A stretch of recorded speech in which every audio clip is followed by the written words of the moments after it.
The slapping of cold Atlantic Ocean waves, sounds of a distant past, way over there across the water. The ebb and flow of time, stories, and travel. A perpetual washing of history. That's where our discovery begins.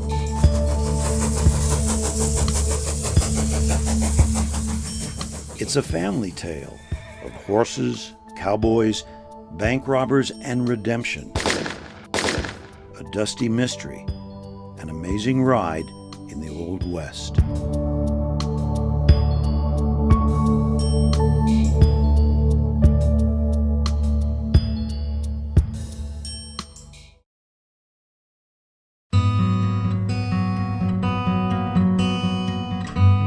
The roots of many families in Utah are here in Wales.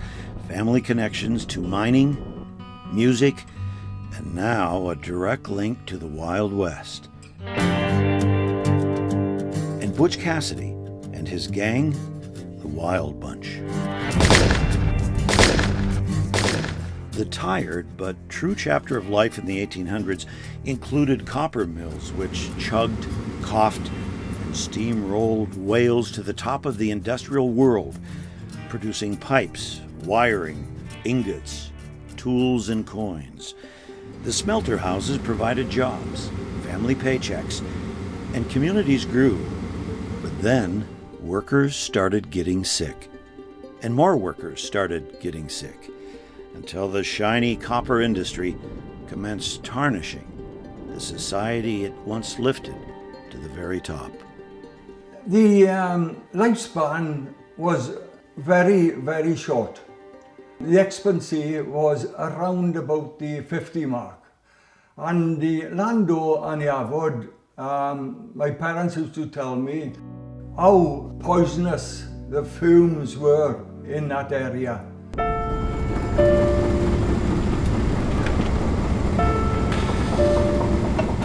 They told the stories of the hardship of the families that worked in the copper works. Very young families working in front of the intense heat with the furnaces.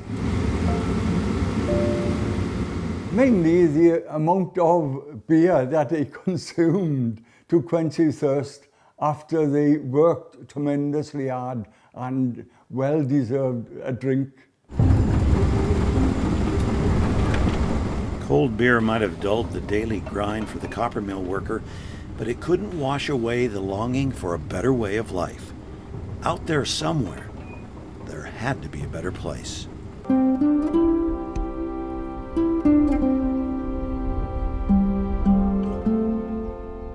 In Wales today, there is a hint of what it might have been like.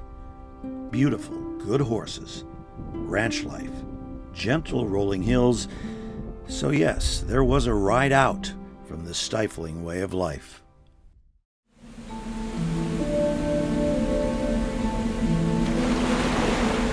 A long, sometimes perilous venture across the Atlantic Ocean, then the trek crossing America. Orphans clamored to find a way out, and that's where a young boy named Lewis Allen and his little sister Hannah started seeing their future. My great-great-grandfather, who was blinded in the copper works, his son took him to America with his family, and he's buried out there in Utah. When William and Mary Ann Allen took in Lewis and Hannah, they emigrated with them to America, to Utah, and they went as a family. Here's where dust kicks up a bit. The Old West beckons. Families are struggling to tame the wild, plant their stake on a future, and find an identity, including the Allens.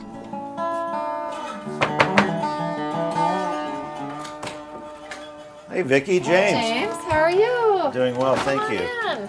Mark and Vicki Allen, door greeters, theater lovers, and storytellers. That's why we're here at the Spring City Inn to hear more of the story. As a child, I would hear stories from my dad about Lewis Allen, how he raised horses and trained them and was involved with the Outlaws, but never in great detail. Back then, a lot of protection was put out for these people.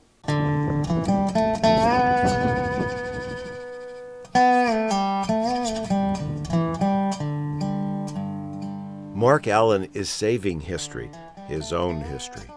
Part of the story involves this outlaw cabin in an area known today as Browns Park. Doc Parsons, Mark Allen's great-great-grandfather, owned the place, and Lewis Allen, who used the alias John Dempshire, was his great-grandfather.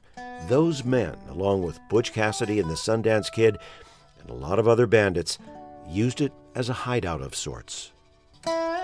They celebrated their birthdays. They organized the Wild Bunch. They gambled. They drank in Lewis Allen's cabin on the C-section of the Green River.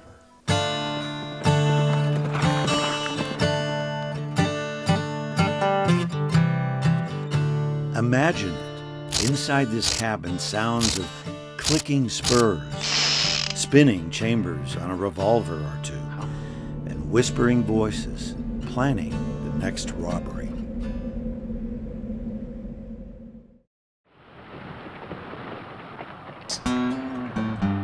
All around Browns Park today, the places have names. Mustang Ridge, Antelope Flats. But back then, it was just outlaw country. Welcome to Life Under the Horseshoe from the historic Victory Hall in downtown Spring City, Utah.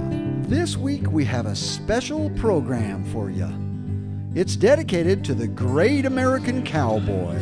On this historic stage in Spring City, Utah, the outlaw story comes to life. Some of the cowboys turned to the outlaw way of life and became the stuff Western legends are made of.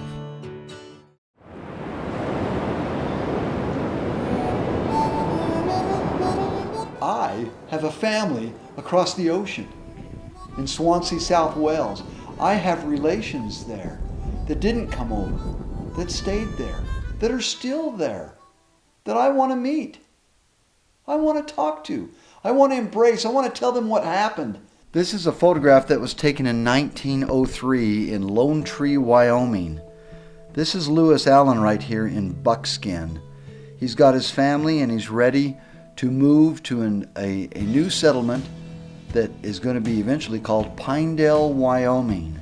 The journey, the family signature, all in a photo. Powerful evidence, even in faraway Wales, where Frank Allen hears the Old West tale and he's ready to ride. I want to be a member of the Allens. I want it to be true. Because when I hear the story about one of my ancestors being involved with Butch Cassidy and the Sundance Kid, it thrills me, it's excitement.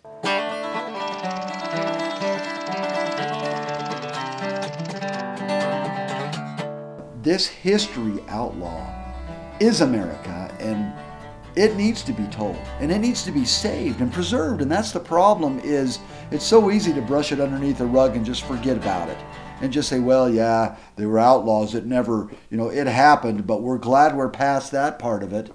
Well, some of us aren't, and some of us will never be past that part of it, because that's such a rich part of America.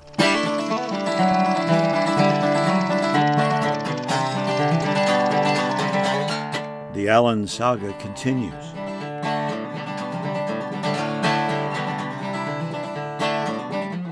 Keeping their family story center stage, right where it belongs.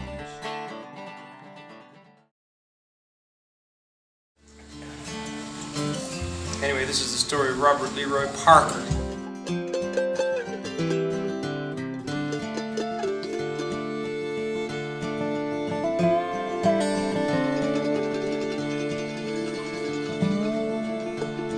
I'm Robert Leroy Parker. I was born of goodly folks that dressed me up in modest clothing, taught me all. Both his parents were immigrants from England. They met and married in the United States. He was born in Beaver, Utah, April 13, 1866. Baptized Robert Leroy Parker. And he was the oldest of 13 children, a big Mormon family. And yes, right over there was his home. I'm Robert Leroy Parker, a crooked dairyman. I ride, maybe one day be a rancher, running horses on the side. With the modern world whooshing by on Highway 89, the cabin sits like a painting. Poplar trees stand at attention, and tall grasses wave hello. And they never ask me nothing, but I'd say I'm just a guy, and that you work the world whatever way you can to get you by, whatever way to get you by.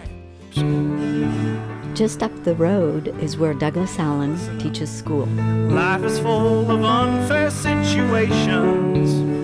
Music, and no wonder.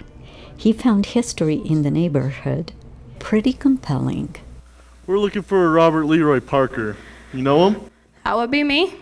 What motivated you to go beyond simple curiosity and write a play about this famous outlaw? Well, I've always wanted to dwell a little bit on history of the Paiute County. We've lived here for about 30 years, and we have the Butch Cassidy days every summer. There was a lot of interest and people saying, why don't you write a musical? So it wasn't just my idea, it was the community's idea, and I latched onto it and went ahead, and it was kind of fun. Could you give us a little taste of, in a nutshell, of what the musical is about?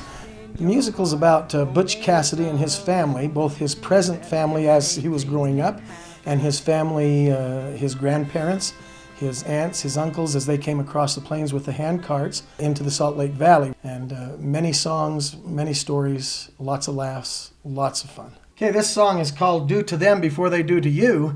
It's a song that Mike Cassidy and Leroy sing together after the overall experience.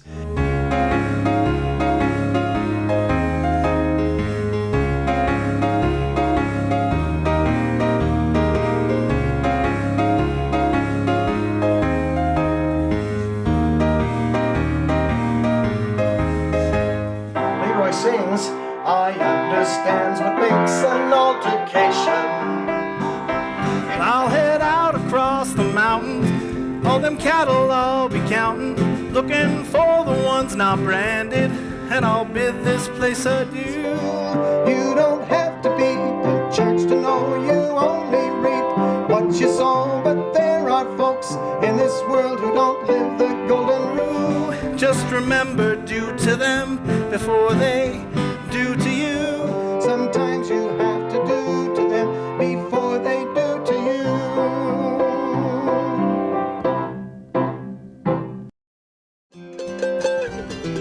But it's not just theater.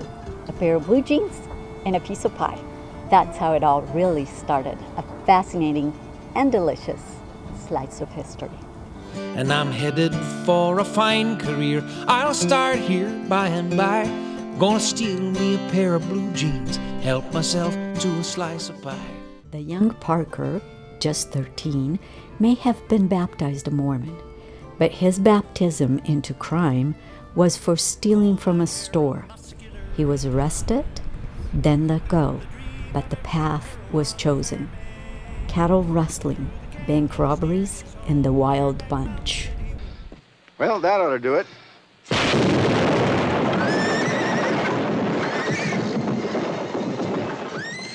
Think you used enough dynamite there, Butch?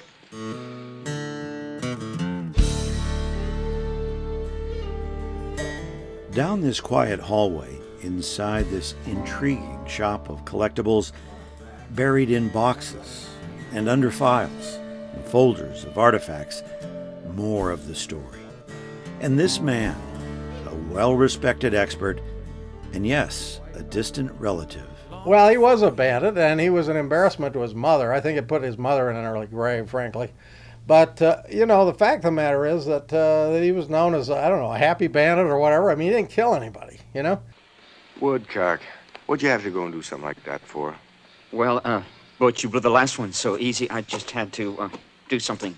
He did steal from, and of course he was thought of as a modern Robin Hood because he's robbing from the banks and from the railroads that were ordinary people felt like they were getting ripped off by. Tonos and steadies, Arismense a la pared. They're against the wall already! So how did Butch Cassidy's life of crime end? Ashworth just might be holding the answer in his hands. The original book manuscript, The Bandit Invincible, along with handwriting and fingerprints on the last known letters he wrote, using the pen name W.T. Phillips. Well, William T. Phillips is the name we think. Well, we know it's the name of the guy that took credit for writing The Bandit Invincible. We think that he was Butch, or a very close gang member that knew all these details. I still think he was Butch, and I think the handwriting will ultimately prove that. I think the science of understanding handwriting and sewing is improving with the computers. Now, Sundance and me, we've been checking the banks. No banks. What? Liar, Butch. Well, as bad as they are, banks are better than trains. They don't move, they stay put. You know the money's in there. The business that Butch was in and so on, and the colorful way in which he took a part in the development of the American West is something that we're losing today. I mean, we're forgetting about those that came before in so many different ways. I mean, even the pioneer stories don't get told as often in schools and so on. And, you know, the fact of the matter is that outlaws were just part of the development of the West. Butch was running a major business.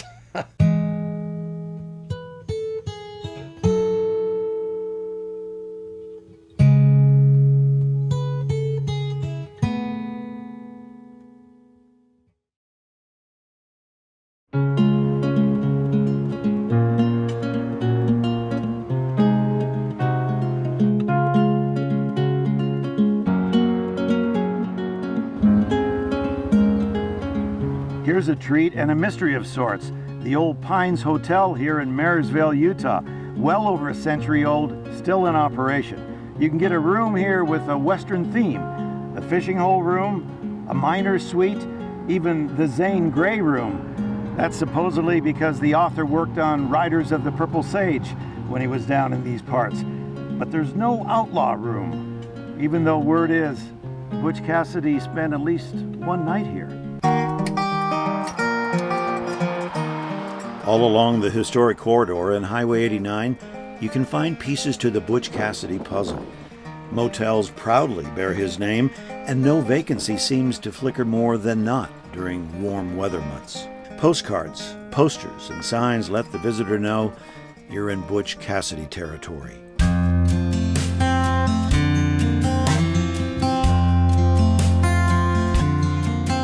Then there's the quieter side to it all. It starts by crossing this bridge, off the main road, and then down a little more.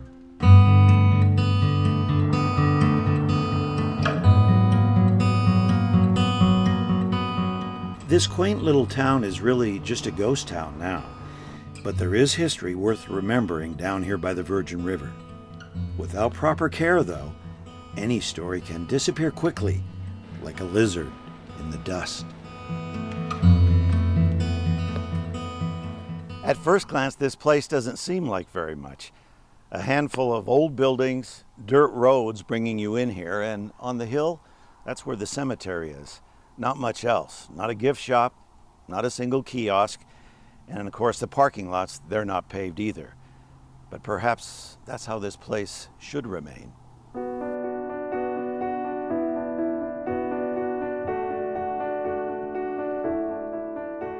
Especially when you hear about the people who lived here.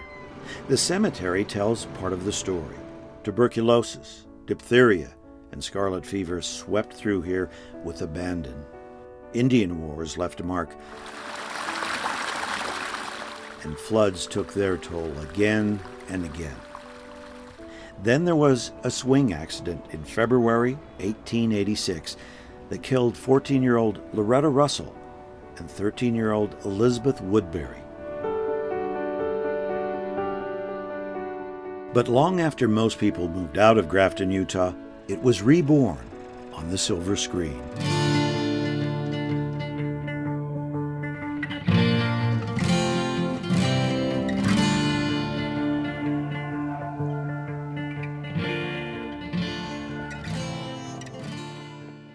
Bill Bettinson is a great-great-nephew to Butch Cassidy. Butch Cassidy and the Sundance Kid was the name of the movie, and I was 4 years old, and my parents couldn't find a babysitter, and so I got to go to the family premiere. And then he started listening to a relative. Lula Parker Bettinson, she was my great-grandmother. She was a younger sister to Butch Cassidy. Butch Cassidy's real name was Robert Leroy Parker.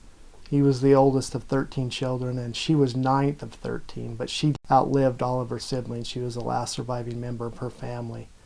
And she loved her family, loved her brother, was somewhat upset with him because of the life choices he made, but she actually wrote a book, and it was published in 1975 by Brigham Young University Press. Her book and Bill's book, 2 volumes of family history about one of the most famous outlaws of all time. Well, I think a lot of the reason why Butch is still remembered today, even internationally, is a lot to do with the movie. Kid, the next time I say let's go someplace like Bolivia, let's go someplace like Bolivia. Next time. Ready? No, we'll jump.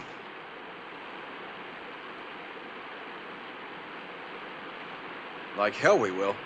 1969, 40, almost 50 years. People love the Old West.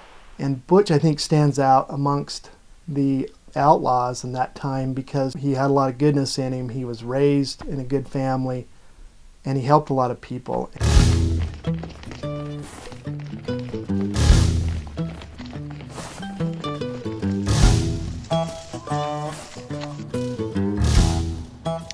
The big debate over what finally happened to Butch Cassidy and the Sundance Kid has received every treatment you can imagine. Even family members don't have consensus on the matter. You didn't see LaFours out there, did you? LaFours? No. Oh, good. For a moment there, I thought we were in trouble.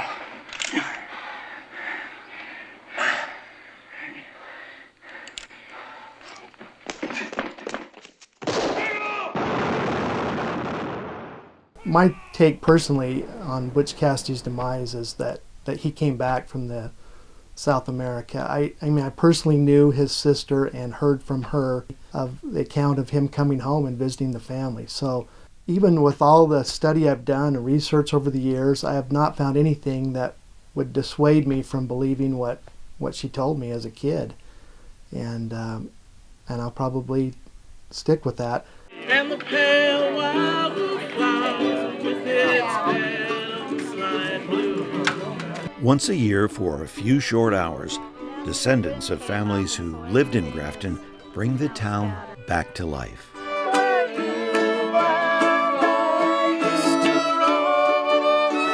Sharing photographs, visiting the homes, seeing the old schoolhouse, celebrating their story.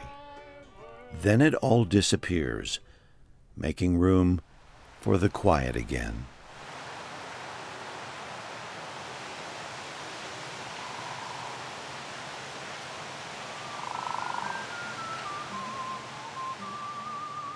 Part of the intrigue about Robert Leroy Parker, also known as Butch Cassidy, is that folks many years ago had a very difficult time pinning him down on nearly everything. He was a very elusive character. And today, these many years later, the mystery continues, doesn't it? Where did he stay? And what sort of a man was he? The answer? Out there, riding wild, on the wind in the American West.